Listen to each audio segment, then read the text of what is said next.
Hello guys, si Keshan Velosa ulit ito at welcome sa episode 13 ng laruta ng Shadowrun Hong Kong Extended Edition. So tuloy natin tong game natin. Unang episode natin guys, sinimulan natin tong outside, yung kumuha tayo ng isang run, tong outsider. Inaalam natin kung sino yung pumapatay doon sa mga yung mga Wampo-ones. Outsider, Wampawa Garden. A carnival of chrome and neon, rife with every manner of technology and artifice one can imagine. The entire area has the feel of a night market, save that chips are sold in lieu of steamed buns, and vendors hawk the latest drones rather than folk art. Something stalks these streets, hiding just out of sight. It stalks the Wampoan elders, the leaders of the band the leaders of the band of tech-savvy squatters that have claimed this neighborhood as their own. The streets smell of ozone and fear, and those Wampoans you pass in the MTR station have a haunted, furtive look in their eye. While the killer has struck only at the elders thus far, it may only be a matter of time before ordinary residents are menaced as well. So yan, last episode yun, sinimulan natin to investigation. So, interview natin lahat ng mga tao na pwede natin makausap to. Ito na. Moj Nebi. Ito sa pangalan na. The man in front of this stall is rooting through a box of music chips with the swift fingers of someone who knows what they're looking for. Behind him, a music player pumps out a constant stream of distorted atonal music. The stall's proprietor is nowhere to be seen.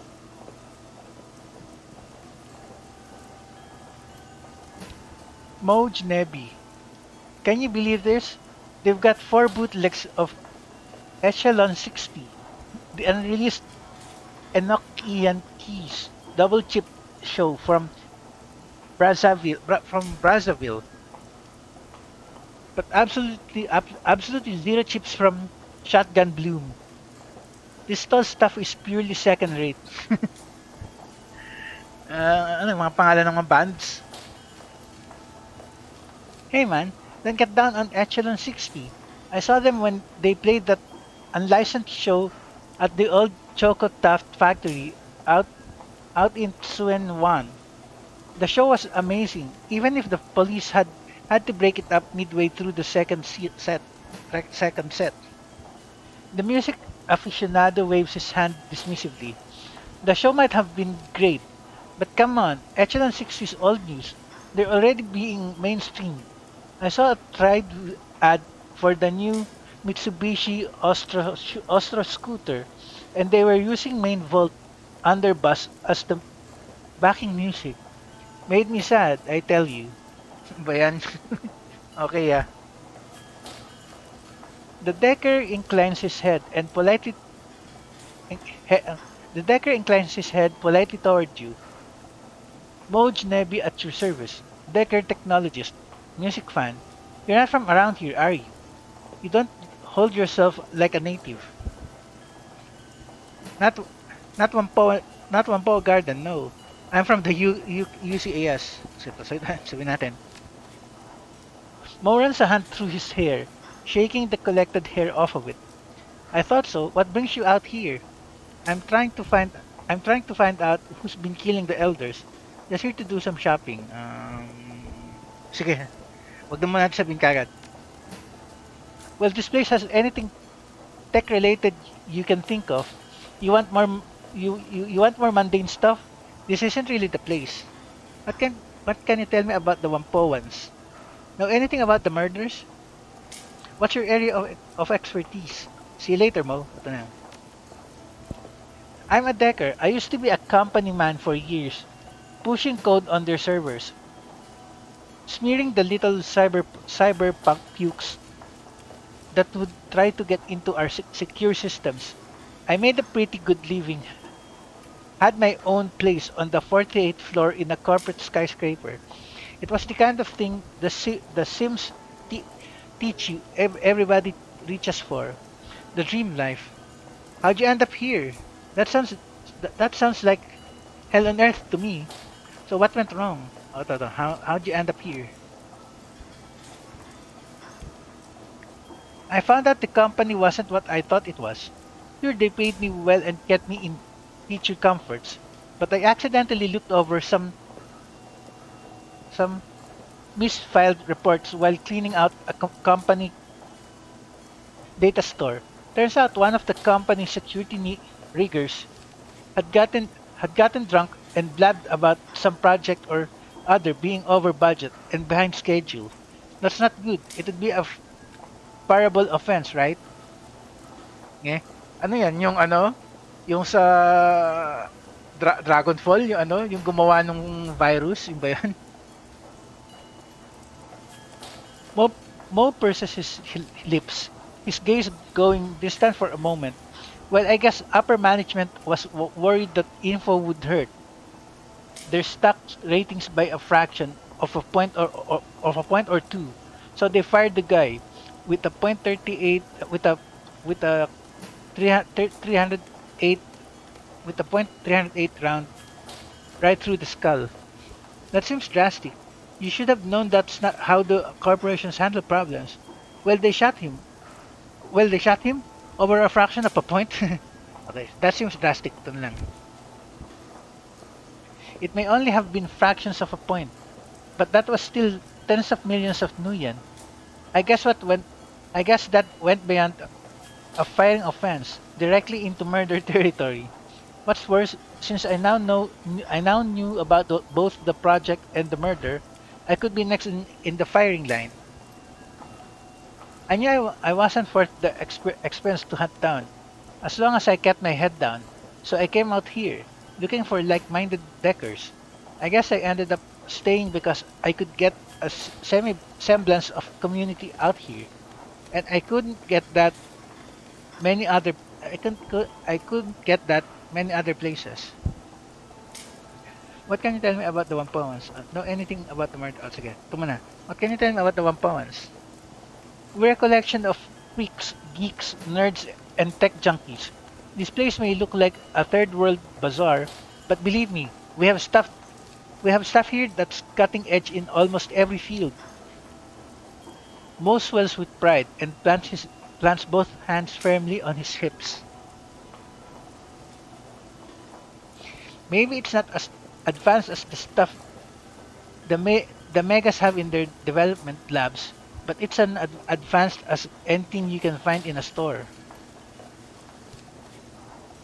People come from all over the world to buy and sell here, and work out deals for big shipments. We've got contacts with every pirate and smuggling group in the South China Sea, and every major syndicate and gang in the free enterprise zone knows not to mess with us. Not only are there a lot of us, nobody wants to lose what we're selling. Okay, yeah. The Red Dragon made a play 4 years ago, but we chased him out. Mo gestures with both hands as if shooting away a bothersome insect, scooted off back to Homantin, and they've never been back. Good for you. Good for you. That's how you survive. That sounds dangerous. You must have pissed them off. Ato na lang muna. It's all about playing the angles. Yeah, it pissed them off, but then we sold goods to the Yellow Lotus at a discount in exchange. The Yellow Lotus kept them off our back. You don't have to beat up the big guy to win. You just have to make him step back so the other big guys see he's off balance. Stand up fights are for the megas. We're about survival, just like everybody else in the shadows. Okay. Know anything about the murders? I'm trying to stay as far away from it as possible. I'm not connected enough to hear anything important. And all the talk about monsters is just plain dark. It's just plain dark. I'm not afraid of monsters, but I don't want to get I don't want to get their attention. All I know is that a couple of months ago, we had elders Nakamura, Yatande Gun, and Magpie, and now we don't. Magpie? I've never heard of Magpie. Well, Magpie may not be related. She disappeared a month or so ago. Just up and closed her shop one night, and nobody ever heard from her again. Livy thinks she's on vacation, but I don't know. This killing started right after she disappeared, so maybe she's hiding and is taking care of the other elders one by one. Why would she do that? What kind of person was Magpie? What kind of person was Magpie? You know, to be blunt, she's a hateful, shrewish old badger of a person.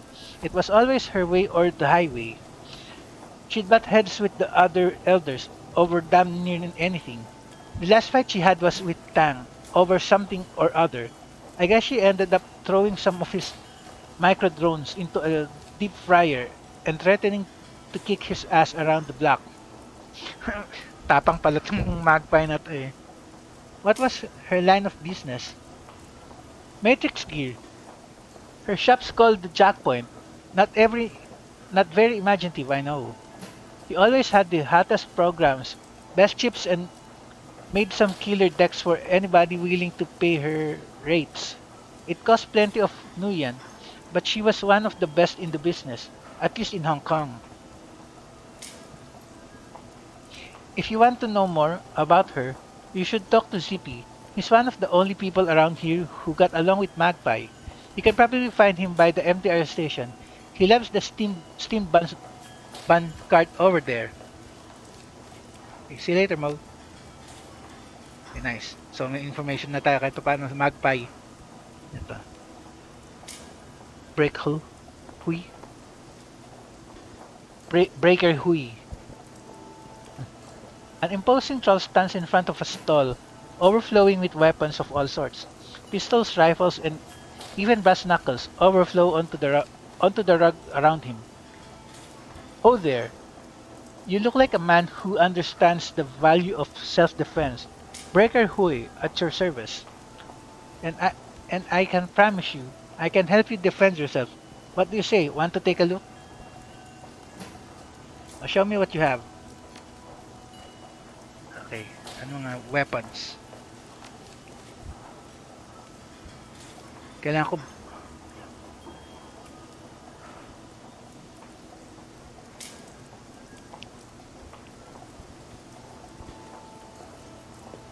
damage 0, reach cooldown 2.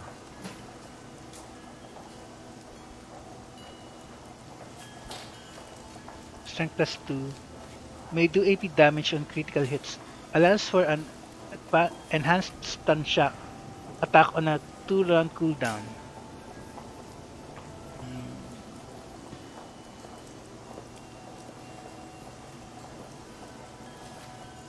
Sige. Stun web, pang stun. So sige, try natin.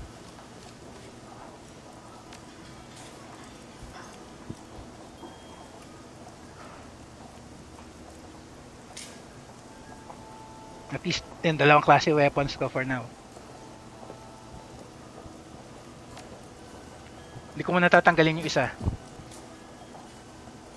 Okay. I'm looking for information. Yeah? Tell me what you want. Maybe I can help you out. Know anything about the murders? What are your impressions of the Wampoan elders? You know anything about Elder Magpie? Aside from Tong, who sings the BTLs around here? Teka. Okay, ito muna.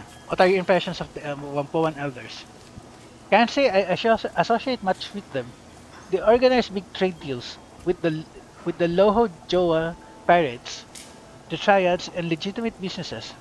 They tell us if somebody's been blacklisted and dispense justice when someone breaks the rules. Beyond that, they leave us alone, and I leave them alone. I'm just not important enough to register on their radar. Next. Tanong natin kung may alam siya kay Elder Magpie. Never met her. Thank God. She ran with the Deckers mostly, since she dealt in chips and software. I heard she was hard to work with. I think the phrase I overheard was that that that she eh, shriek like a harpy with a fresh corpse. I don't know. You should ask Zippy though. He's a sharp one with a deck, so he'd know her better than most. Aside from Tong, who slings the BTLs around here, the Red Spear Gang. They run up in here sometimes, but don't cause any trouble. Check out the parking garage south of here. Though they usually hole up in there. Step light, though. If they don't know you and if they don't know you and you cop an attitude, they'll put you in the ground.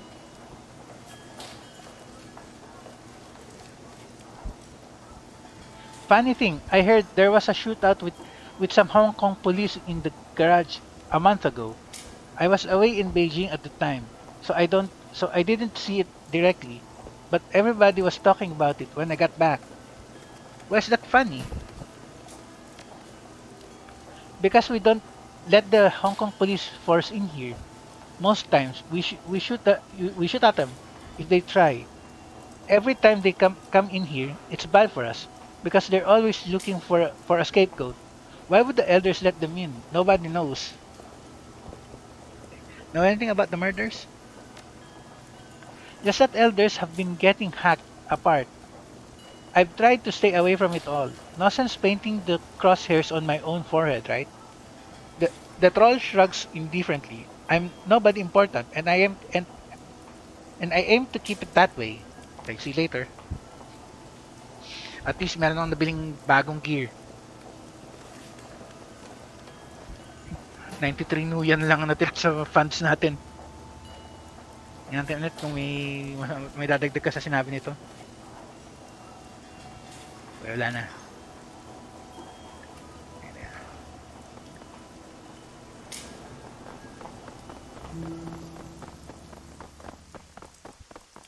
Yung sinasabing garage, ito eh.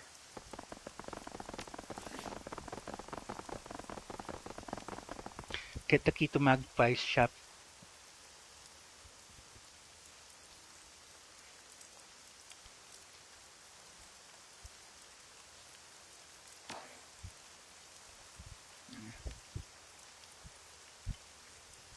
Keita.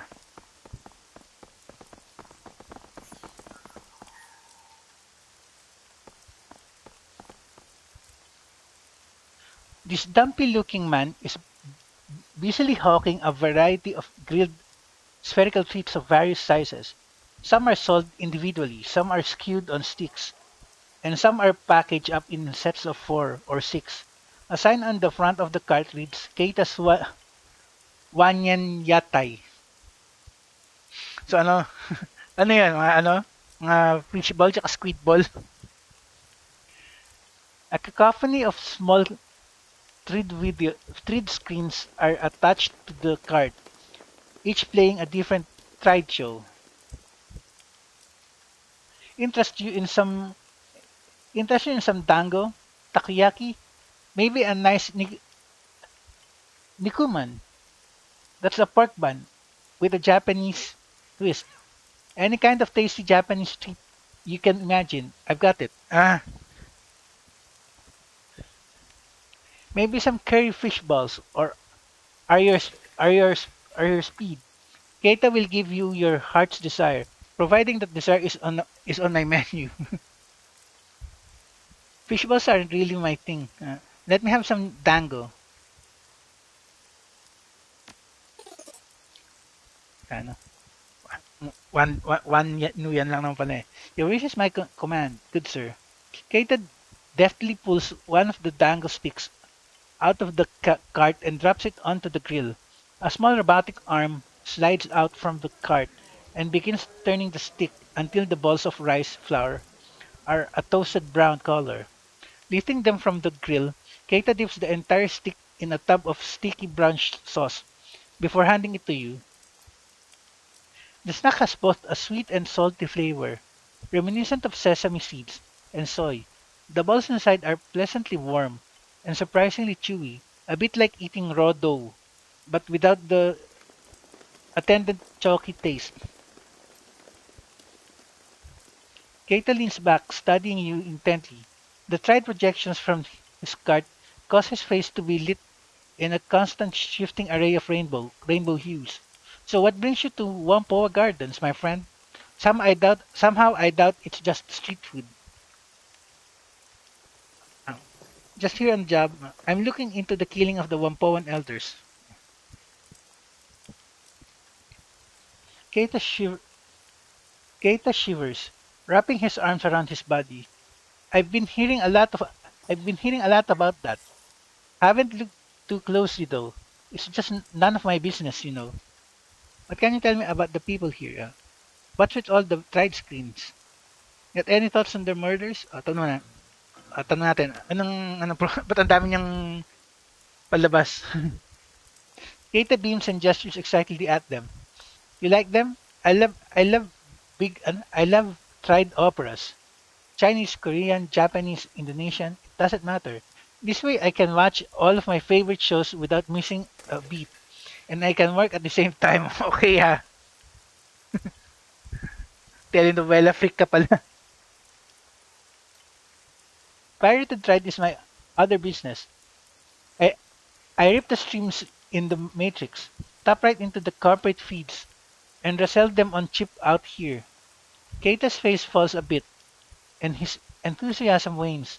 I wish it could I wish it could pay the bills, but my food cart's a lot better in at that. I don't know why, but most of the other Wampoans seem overtried. They don't know what they're missing. The one episode of A Thousand Cranes of Autumn, and they'd be hooked for life. I'm just at the part where Oren has confessed her love to Takayama, but he's got to get his mech suit out to the front lines on Mars, so he can't be with her. Downright heartbreaking. Parang Gundam din yun, I tell you. That sounds like an interesting show, all right. Let me ask you something else, Keita Akira. Eyes twinkling, Keita leans forwards in breathless excitement. Oh, you have no idea. 312 episodes, chronicling a noble mech pilot and the tumultuous love affair he has with a stallion governor's daughter, the pathos, the majesty. The Battle of Lagrange one spans 5 episodes just by itself.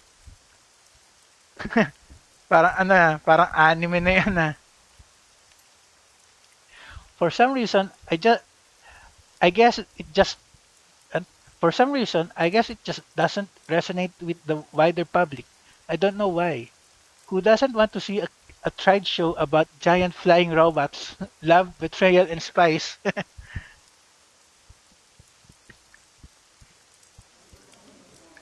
I've got to stop myself before I get carried away. Was there something else you needed? Uh, what can you tell me about the people here? We're tech heads, deckers, riggers, tried pirates, and everything in between. If I had to define this place, I'd say it's Asia's mecca for people like us. As for the elders, I can give you the basics. I'm a small fry, so we're not exactly on social terms. Uh, Sabihin na natin parang Akihabara, parang Akihabara ng Hong Kong. Ning's some kind of crazy tech witch. She summons up spirits and casts spells, and works as the spiritual center of the tribe. She's a lot craftier than she seems to. She seems to. She has she has this she has this mother to everyone act going on. But I've watched her manipulate people into doing all kinds of stuff they wouldn't normally do. And they thought it was their idea the whole time. Magically, you mean? No, I don't think so. She's just really good. She's just really good with people. Ip's a killer, addicted to cybernetic implants. He always has to have the newest and freshest gear. The funny thing is, I've never seen him fight. I kinda get the impression he's a coward. He'd rather let one of his buddies handle a problem than do it himself. All I know about Tang is that he loves drones and does a little decking. Frankly, I find him kind of boring. All he talks about is neural networks, dark knowledge, and evolution of machine learning. Like I said, boring. Got any thoughts on the murders? Yeah, ignore them. Keita shrugs indifferently. I saw the crowd down at Tong's Sensory Carnival earlier tonight. I don't know the guy very well. I'm a Tried fan. He likes The Sims. Not a lot of crossover between us. Okay, see you later, Keita. Okay. Ano pa tayo ng makakausap? Okay, wala na dito.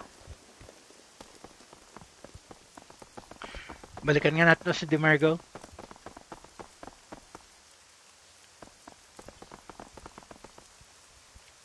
Wala siya masasabi. Walang bago eh.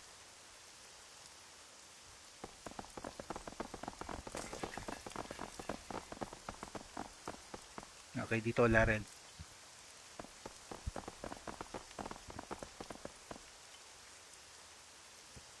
Quarter lang.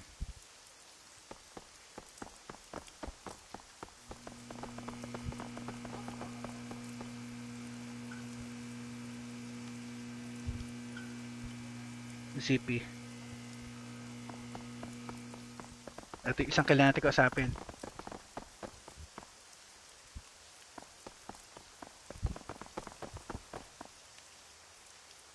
This orc is busily snacking on a steamed bun. As you approach, he wipes off one of his hands and sticks it out toward you. Hey stranger, nice to see you. ZP. ZP toe tag at your service. How are you liking Wampoa Garden? ZP toe tag. I'm Tank. Nice to meet you, CP. You're awfully friendly. You don't even know me. Do I know you? Akat na. Ito na lang. I'm Tank. Nice to meet you, CP. Nice to meet you too. Listen, I know it's a little forward of me to just say hello and whatnot, but I'm interested in giving you a hand if I can. Leafy gestures expensively at the squalid, neon-lit streets of Wampoa Gardens. This is my home, at least for the time being, and I'd like to stop these killings.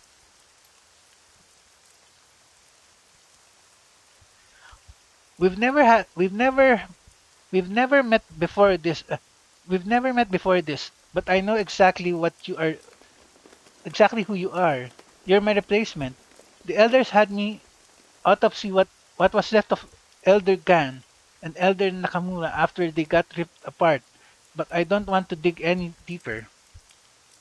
Ano rin siya, pinakaisapan din siya, okay. So since I don't know you, and I can smell a Shadowrunner a mile away, you've got to be the outsider they asked to stop the killings, right? ZP tilts his head back, obviously pleased at his amateur deduction. Very astute, that's right. Show off. Yes, you're right. Nothing gets by you, does it? Basta sige. Medyo, ano tayo, wag tayo masyadong pasaway. See? I have good eyes. A lot of good eyes, actually. If you're in the market for replacements, only slightly used, and they only come from certified donors, I swear. A hearty belly laugh erupts from the orc, and he slaps one of his thighs in elation. Man, I killed myself. Pretty funny. You a stand-up comedian? That was awful. Make a joke like that again. Maybe I'll kill you first. Pretty funny. You a stand-up comedian? With jokes like that? Are you kidding me? I'm one of the only trained surgeons around here. I keep the other Wampoans healthy. Gotta practice down the road. Blind Chen's a pretty good cyber doc, but he's basically an implant specialist, and that's it. How'd you end up here? You don't seem much like a doctor to me. Ito muna. I did my residence back in the UCAS. Could have become a real MD too, if things hadn't gone sour for unrelated reasons. CV opens his coat, revealing a cyber deck. He pats it proudly. I also deck a little, but I'm better at slicing skin than I see. Wampoa Garden seemed a good fit for me. You must have a lot of customers. So is it fairly peaceful around here? Let me ask you some let me ask you about Wampoa Garden. Okay. So is it fairly peaceful here? Tanong mo na. For the most part, other than these killings, we don't have much by way of problems. We do information security for the triads, and that makes us fairly impervious to anyone who wants to start trouble. Anyone starts something, we hit them in the matrix, while our triad friends hit them in meat space. Some small-time gang have tried pushing in here before, but they backed off when they figured out they weren't just picking a fight with Tang and his guys, but with both the Red Dragon and the Yellow Lotus. They got the message real quick. What was left of them anyway? You must have a lot of customers. Uh, Let me ask you about Wampoa Garden. Sure thing. What do you want to know? What's your thoughts on the murders? What can you tell me about the elders? Can you tell me more about Elder Magpie? Ito muna. Bagong, ano yun, optional quest natin yan eh. Sure, what do you want to know? Where do you think she went? How did Magpie and the other elders get along? Ito muna, sige. Magpie and the others never saw eye to eye. She was contrary for the sake of it. Most of the rest had a grand vision for what they wanted this neighborhood to become. Magpie just wanted to deck. She was only an elder because they needed someone with her matrix chops. The last big argument was between her, Ning, Ip, and Nakamura. It was over something relatively trivial. I think Nakamura wanted to expand the pirates' side business into the Matrix, and she just absolutely refused. Why did she refuse? She sounds like she didn't care for entertainment taking precedence over business. Okay, why did she refuse? Ito na lang muna. She said something about not using a valuable bandwidth for trivial entertainment bullshit. Actually, nakaka-relate ako dun. Lalo na kung telenovela lang. Anyway, it went from there into this rant about how she wasn't going to let Tang expand his drone business any further because it would get too much megacorp attention. They accused her of blocking them just because she could, which is probably true. Lots of screaming. What do you think? Blocking? What do you mean blocking them? No wonder they were mad. What do you mean blocking them? Everybody needs her matrix skills for their businesses to run properly. There are other deckers, me, Say, or Mo, Genevieve, but she had the infrastructure.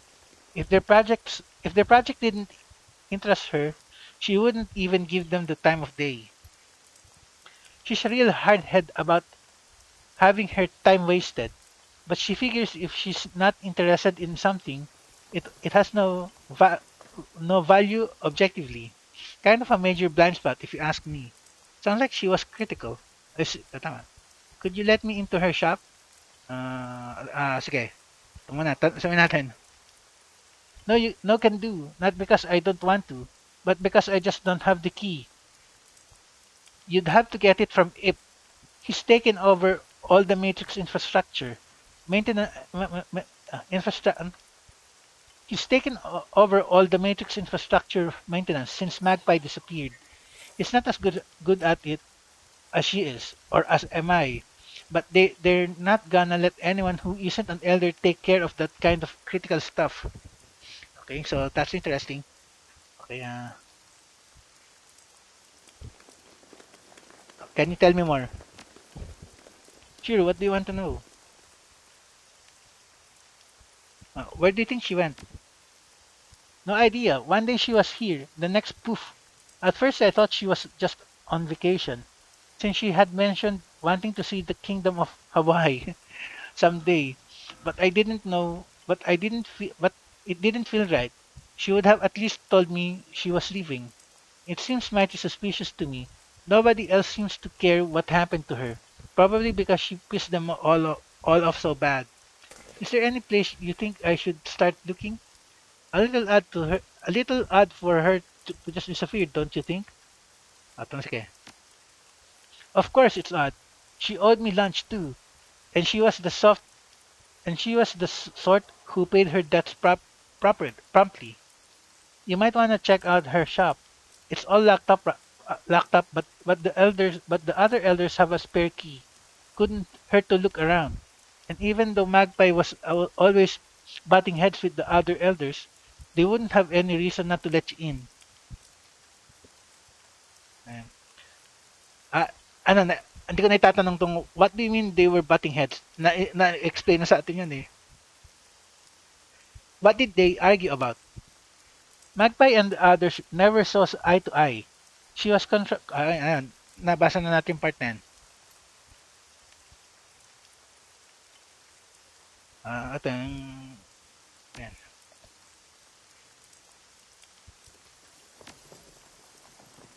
Yeah, telling me.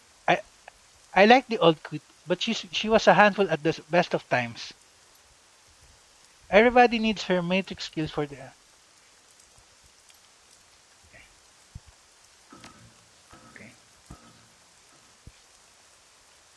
okay.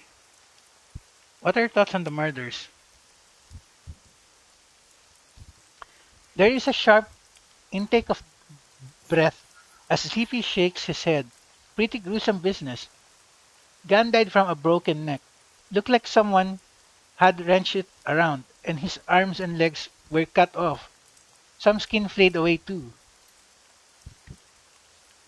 Nakamura had his throat ripped out by someone with pretty sharp teeth. At first I thought it was a devil rat, but the teeth marks were all from something like a humanoid jaw. I didn't look at Yatunde. From what I saw at a distance, it was the same story. Didn't seem much point since I'd seen it twice already. As for Tong, from what Porter told me, it was Gan and Nakamura all over again. You take a look at him yet? Yeah, it's the same as you described for the others. Mind your own business. Ano lang.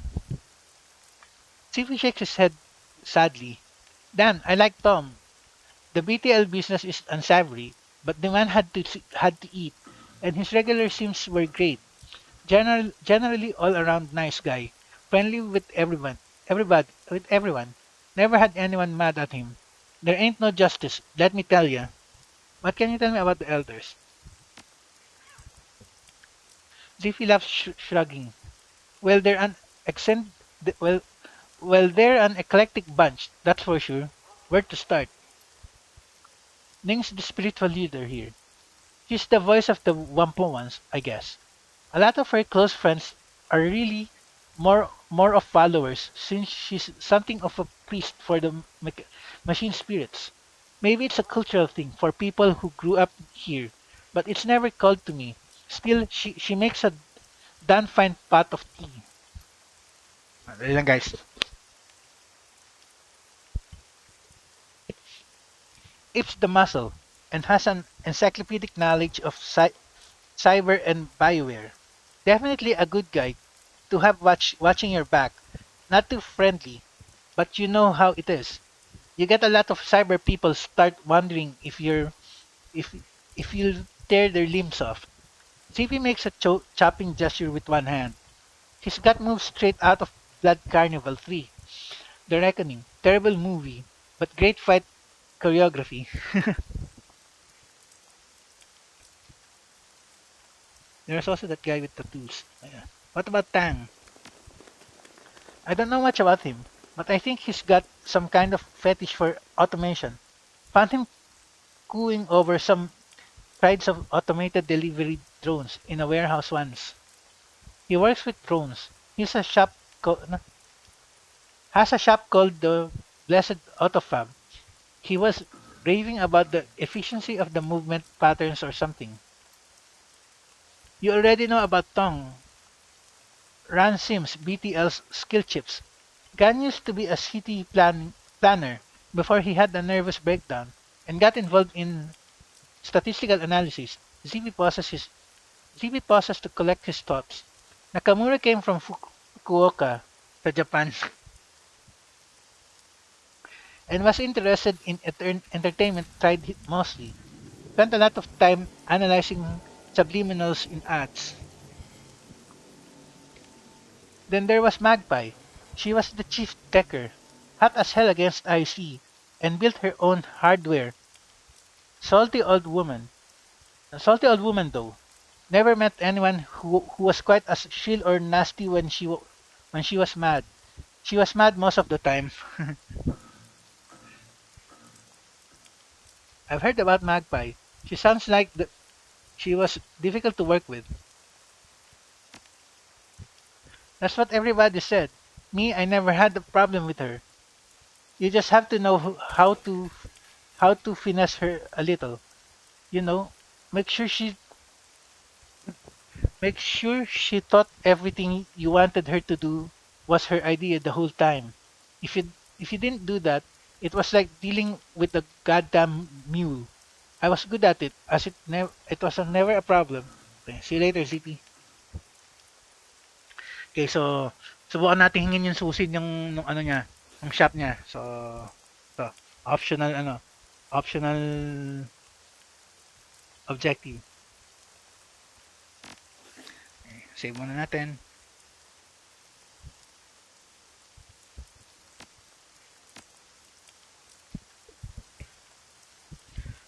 O, tapos balik tayo sa balik tayo dito sa mga elders.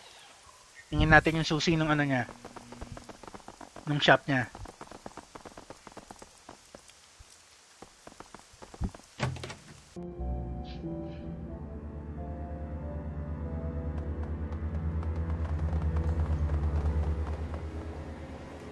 Elderning.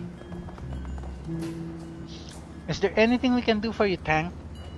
Why did you let the HK police force into Ampuan Garden last month? Why didn't you tell me about Elder Magpie disappearing? Okay. So, una na muna nating tanong, mas importante yan eh. Why would they have? Her departure from the Wampoans isn't related to your investigation. It happened before the killings began. I'm certain she's just off sulking somewhere. Lingstone is profoundly indifferent. No doubt she'll come waltzing back next month, all full of attitude that life dared to go on without asking her permission. If she does, we'll welcome her back, despite our problems with her behavior. Her skills make her extremely valuable. I've taken over maintenance of our matrix infrastructure in her absence, but I'm nowhere near her level. The best I can do is ensure nothing breaks down until she returns. Okay. I'd like to take a look around her shop. Do you have the key? She could be responsible for the killings. Her seems like a major oversight. Okay, ito na. Wag na muna natin sila paghinalaan sa todo. Yes, but there's a lot of sensitive equipment in there, including our community servers. We don't let anyone who's not one of the Wampoan elders in there. Why would you need to look around? Ang checking for, wala pa ako niyan eh. Okay sana to eh. Magpie's automated system might have records for the killer's wireless devices. If I can get a dump of the access logs, I might be able to find the killer. I guess I don't really need to get in there. Okay, Charisma 3. Listen, you wanted me to find the killer. If I'm going to do that, I have to explore every possibility. Okay. So nakuha natin yung susi. Okay. Very well. Take the key and look around.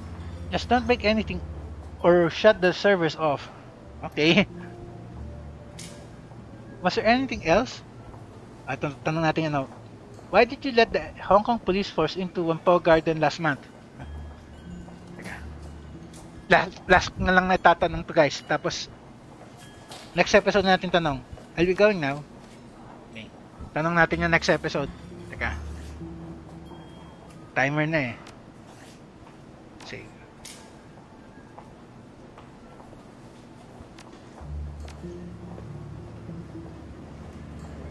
Okay.